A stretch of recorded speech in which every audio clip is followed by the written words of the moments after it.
That Please, night just in the put your middle of name Texas, here. It's when the the only sky hung way. low and purple over the dry fields and the sorry, wind the law dragged must dust take its across the course. empty highway like a warning, the whole town of Briar's End decided that Clara Whitmore was a liar. And if you think you know how small town stories end, if you think you know who the villain is and who walks away clean, then listen carefully, because before this story is over, everything you believe about truth, loyalty, and love will be tested. And if you're watching from the United States or the United Kingdom, from a quiet apartment in London or a farmhouse in Kansas, hit subscribe right now, because this isn't just a story, it's a reckoning, and you don't want to miss what happens when silence becomes more dangerous than a lie. Clara arrived in Briar's End on a bus that smelled of diesel and broken promises, carrying a single suitcase and a letter from her late aunt claiming ownership of a narrow strip of land that cut straight through the most profitable ranch in the county, land that had belonged to her family before oil money and handshake deals rewrote history. The ranch belonged to Elijah Boone, a third-generation cattleman with a reputation carved from stone and silence, a man whose word was law at the feed store and whose shadow stretched long across the valley. He watched Clara step off the bus from the porch of the general store, hat tipped low, saying nothing as whispers bloomed like weeds around her boots. By sunset the rumors had already begun. She was after money, she was unstable, she forged the letter, she'd been run out of Dallas, she'd been run out of Tulsa, she'd been run out of everywhere. Clara walked through town with her chin high, rented the vacant house at the edge of her disputed land, and nailed her aunt's old wind chime to the porch like a flag of defiance. The next morning she marched into the county clerk's office and filed her claim, and that was when the town decided she was dangerous. Elijah could have crushed her with one public denial, could have laughed and called the letter fake, could have rallied every rancher to his side, but he did nothing. He attended church as usual, nodded to neighbors, bought feed, repaired fences, and when asked about the girl from Dallas, he only said, "We'll see." That silence was louder than accusation. Clara began digging through county records, uncovering survey maps from the 1950s, signatures that didn't match, parcels shifted by inches that turned into acres over decades. She found her grandfather's name scratched out and Elijah's grandfather's written in ink so dark it looked fresh. When she tried to present the evidence at a town meeting, the mayor cut her microphone, claiming procedural errors, and the crowd booed until her voice dissolved beneath their noise. Someone spray-painted liar on her fence that night. She scrubbed it off at dawn while Elijah watched from horseback across the property line, still saying nothing. Weeks passed and tension thickened like a storm about to break. Clara's well pump was sabotaged, her mailbox smashed, her dog poisoned but saved by a frantic drive to the nearest vet.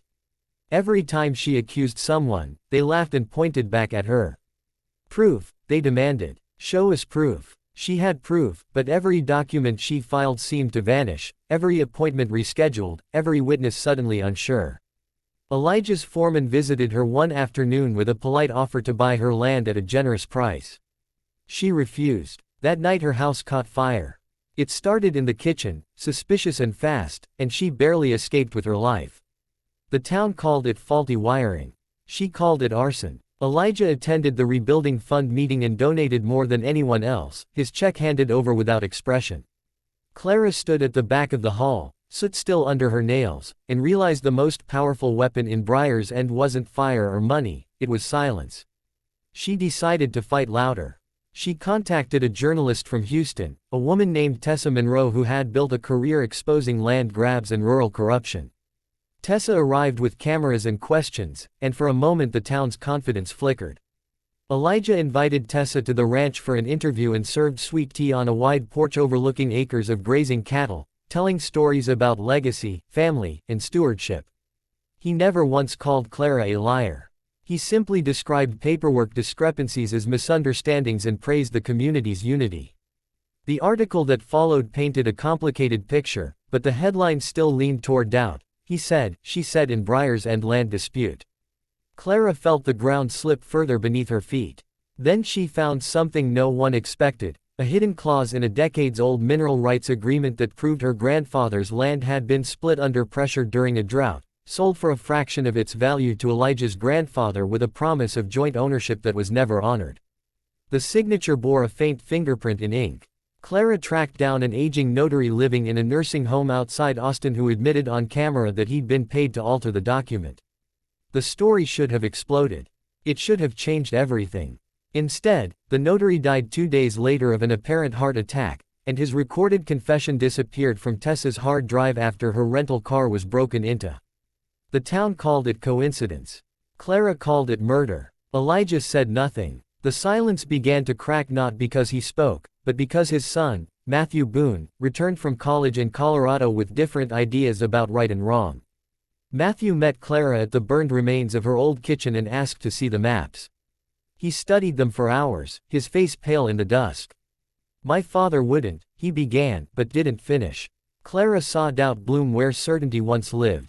When Matthew confronted Elijah at the ranch, the argument echoed across the fields. For the first time in decades, Elijah's voice rose. "This land is ours," he thundered. "I protected it." Matthew demanded to know from whom. The next morning Matthew packed a bag and left the ranch. The town whispered that Clara had seduced him, manipulated him, turned him against his blood. She became not just a liar but a homewrecker.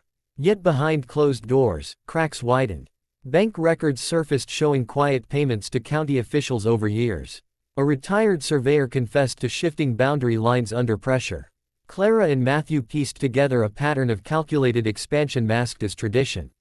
They prepared a lawsuit that would drag the Boone legacy into the light. On the day filings were submitted to the state court, Elijah finally spoke publicly. He stood in front of the courthouse steps, hat in hand, and declared that Clara Whitmore had fabricated evidence and manipulated his son for financial gain.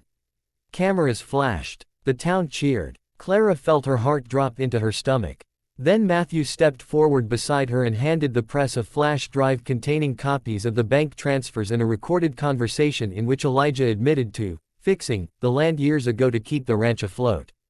The crowd fell silent. Elijah's face, carved from stone for so long, cracked.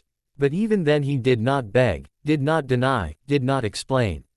He looked at Clara, not with hatred, but with something like regret. The trial that followed tore Briar's End in half.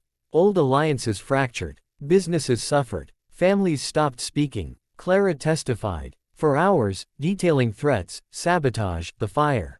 Elijah took the stand and admitted to altering documents decades ago during a drought that nearly destroyed the ranch, insisting he intended to repay the land when times improved but never found the courage to undo the lie. "I chose survival," he said quietly, "and then I chose pride." The courtroom held its breath. The verdict returned Clara's land and awarded damages that would bankrupt the Boone Ranch. Outside, reporters swarmed, calling it a victory for justice. But as the dust settled, Clara realized truth carried a cost heavier than lies. The ranch went up for auction. Generations of history dissolved in a single afternoon of bidding. Matthew stood apart from his father, torn between loyalty and conscience. And Elijah, stripped of land and legend, finally approached Clara alone at the edge of the property line where it had all begun. "You were never the liar," he said. "I was." It was the first time he had spoken the words. Clara expected triumph. Instead she felt grief, for her grandfather's loss, for Elijah's downfall, for a town that mistook silence for integrity. She offered to sell part of the land back under fair terms, enough to keep the ranch alive but no longer dominant. Elijah refused, pride lingering even in ruin. Weeks later, as moving trucks lined the ranch driveway, a wildfire sparked in the hills, driven by dry winds and fate. Flames tore across fields toward town. Clara watched smoke darken the sky and saw Elijah ride back toward the inferno to free trapped cattle despite court orders barring him from the property. Without hesitation she followed in her truck, crashing through gates to reach him. Together they cut fences and drove herds toward safety, working side by side in choking heat. When a collapsing barn pinned Elijah beneath a beam, Clara dragged him clear, burning her hands in the process. By dawn the fire was contained, but the ranch lay scarred and half destroyed. The town saw who had fought for it. They saw who had stayed. In the aftermath, insurance payouts and community fundraising rebuilt what the court had dismantled. Clara and Elijah stood before the crowd in the same church hall where she had once been shouted down. This time there was no microphone to cut. Elijah confessed fully, detailing every bribe and alteration, urging the town to stop confusing tradition with righteousness. Clara spoke next, not of revenge but of restoration. She announced a partnership. The land would be jointly managed under transparent contracts, profits shared with the community, records open to public inspection. It wasn't forgiveness, it was accountability with mercy. Some called her foolish, others called her brave. But when the first calves were born that spring on land finally honest, something in Briar's End shifted. The word liar faded from memory, replaced by a harder truth, that sometimes the loudest accusation hides the deepest guilt, and sometimes the quietest man carries the heaviest secret. Elijah never fully regained his former stature, yet he found a different kind of respect rooted not in silence but in humility. Clara planted new wind chimes on the rebuilt porch, their sound clear across the fields. And if you're still listening, if you've stayed through dust storms and courtroom battles and wildfire, remember this: truth doesn't just set you free, it demands a price. Subscribe, because stories like this remind us that in every town, in every family, someone is called a liar so others can stay comfortable, and sooner or later, silence breaks, and when it does, everything changes.